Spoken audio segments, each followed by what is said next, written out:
Bonjour à vous tous et bienvenue à cette avant-dernière présentation inspirée de mon personnage André qui traite aujourd'hui du TOC ou trouble obsessionnel compulsif.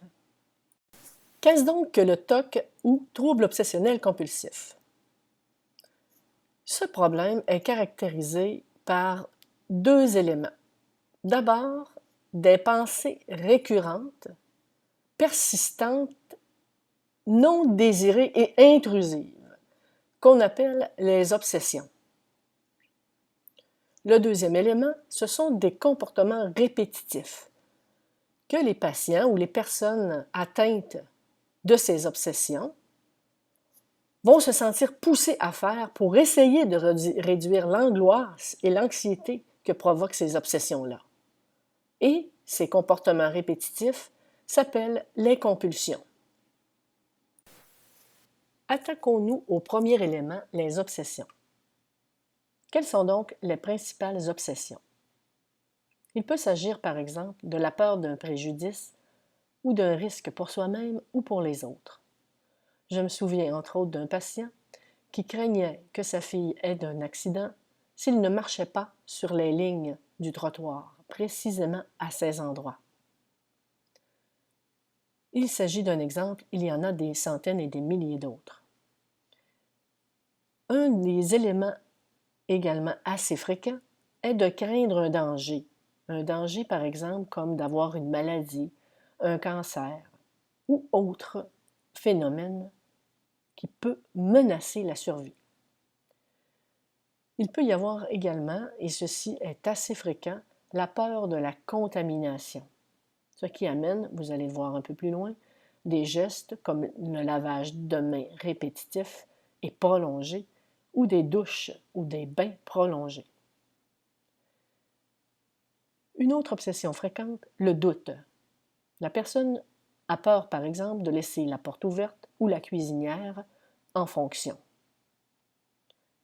Ceci va amener plusieurs vérifications pour s'assurer que la porte est bien fermée ou que la cuisinière est fermée. Il peut y avoir aussi des idées de perte, la peur de perdre un proche ou de perdre des objets précieux. Il peut y avoir des idées d'agressivité dirigées contre soi ou les autres. Je me souviens, entre autres, d'une coiffeuse qui avait peur de blesser ses clients avec ses ciseaux. Ceci était une pensée récurrente. Imaginez l'angoisse qu'elle éprouvait. Discutons donc maintenant du deuxième élément, les compulsions. Comme on a pu le voir précédemment, les obsessions ne sont pas des situations vraiment agréables. Ainsi, les gens essaient d'ignorer ces pensées ou de les supprimer, et ceci en voulant les neutraliser en faisant des gestes qui sont les compulsions. Quels sont donc les types de compulsions? Je le répète, les compulsions sont des comportements excessifs, répétitifs que les personnes sentent qu'elles doivent effectuer pour prévenir ou réduire l'anxiété et l'angoisse causées par les obsessions. Il y a par exemple le lavage qui vise à contrer la peur de la contamination. Par exemple, il y a aussi la vérification qui vise à éliminer le doute d'avoir laissé, par exemple, les portes déverrouillées. Il y a le comptage. Souvent, les gens se sentent obligés de compter à répétition un certain nombre de fois pour éviter tel malheur ou tel mauvais sort. Il y a aussi la compulsion de mettre de l'ordre. Les gens se sentent obligés d'organiser à outrance l'organisation d'à peu près toute leur vie, soit les garde-manger, l'espace de travail, etc. Cela peut devenir très envahissant. Ainsi, la majorité des compulsions ou des rituels, tels que le lavage des mains et le contrôle de la fermeture des serrures, par exemple, sont observables, on les voit. Mais certains rituels sont mentaux, sont invisibles, comme le calcul mental, et les obsessions consistant par exemple à répéter des mots que la personne se murmure intérieurement. Ceci est moins visible, mais par contre peut être aussi très envahissant. Comme une image vaut 1000 mots, ces deux images servent simplement à vous permettre peut-être d'interpeller les gens autour de vous qui auraient des comportements excessifs. Par exemple, un lavage de mains qui serait vraiment hors norme.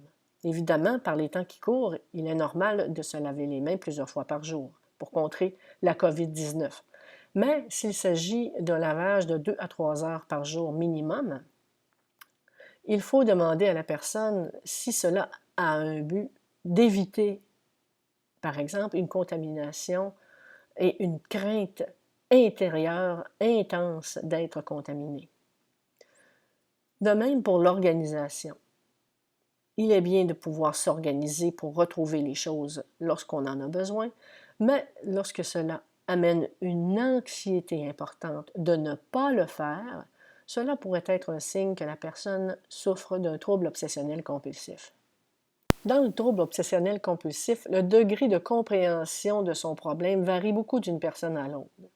Il y a des gens, en effet, qui vraiment sentent que leurs obsessions ne sont pas réalistes, que ce sont des croyances qui sont excessives, mais ils ne peuvent s'en empêcher. D'autres ont vraiment l'impression que leurs croyances sont vraies et que leurs compulsions sont raisonnables. Cependant, il est important de distinguer ceci d'une, par exemple, une psychose, parce que les gens qui ont un trouble obsessionnel compulsif restent en contact avec la réalité. Il ne s'agit pas d'hallucination. Il s'agit d'idées qu'ils ont de la difficulté à contrôler, et non pas d'hallucination. Évidemment, la présence de telles obsessions et compulsions ont des conséquences non négligeables.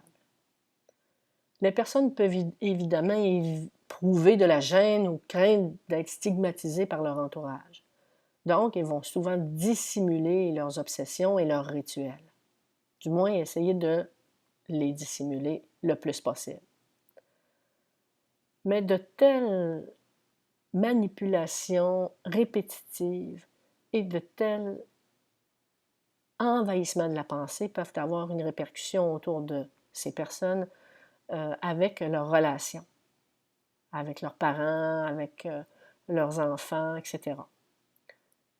De même, la performance scolaire et professionnelle peut être diminuée ou ralentie parce qu'ils passent souvent de nombreuses heures à faire leur rituel et à être aussi perturbés par leurs pensées obsessionnelles.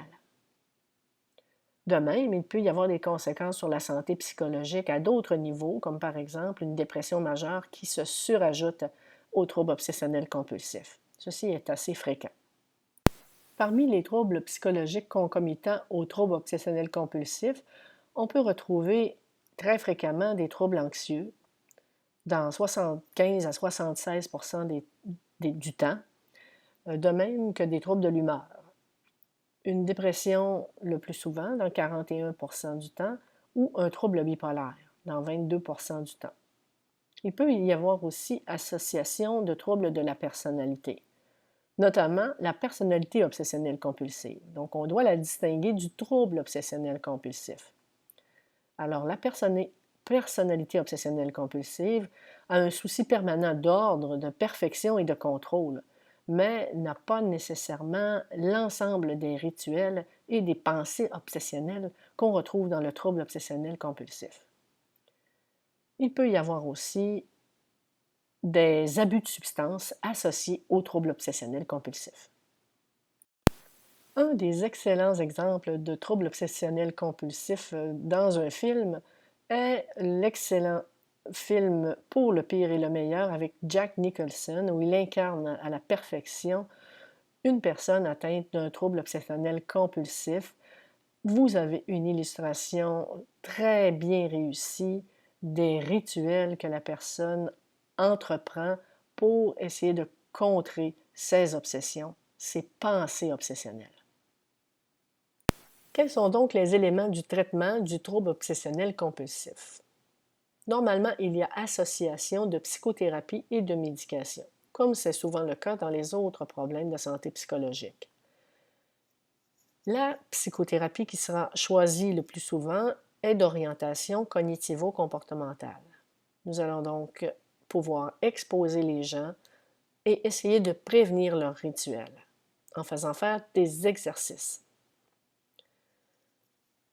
Côté médication, je n'entrerai pas dans les détails. Le plus souvent, le médecin va choisir ce qu'on appelle un inhibiteur sélectif de la recapture de la sérotonine ou la clomipramine, qui fait partie des tricycliques. Mais c'est toujours au clinicien, soit le médecin de famille ou le psychiatre, de choisir la meilleure alternative pour l'individu en question. Afin d'obtenir de l'aide, d'abord, évidemment, vous pouvez consulter votre médecin de famille, qui est toujours la personne souvent la plus accessible près de vous, ou un psychiatre si vous avez déjà une référence à ce niveau. Sinon, votre médecin de famille ou le CIUS de votre région pourrait vous référer dans ce domaine.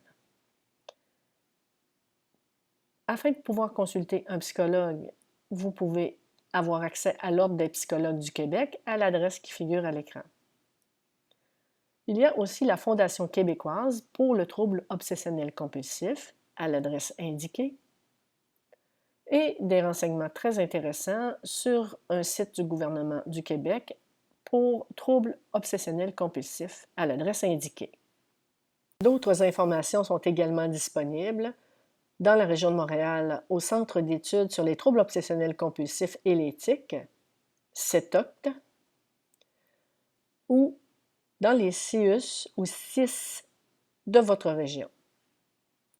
Comme le trouble obsessionnel compulsif amène une souffrance sur le long terme, de même qu'il n'est pas rare de voir d'autres maladies psychologiques associées, comme la dépression majeure, si vous ou une personne autour de vous avez besoin d'aide parce qu'il semble y avoir des risques suicidaires, n'hésitez pas à appeler le Centre de prévention du suicide au numéro 1-866-277-3553. Vous retrouvez un bon exemple de trouble obsessionnel compulsif dans mon recueil de nouvelles intitulé Les secrets de l'Institut. Il s'agit de l'histoire d'André, l'avant-dernière nouvelle de mon recueil. La semaine prochaine, nous parlerons du trouble de la personnalité borderline. Merci de votre attention et à bientôt.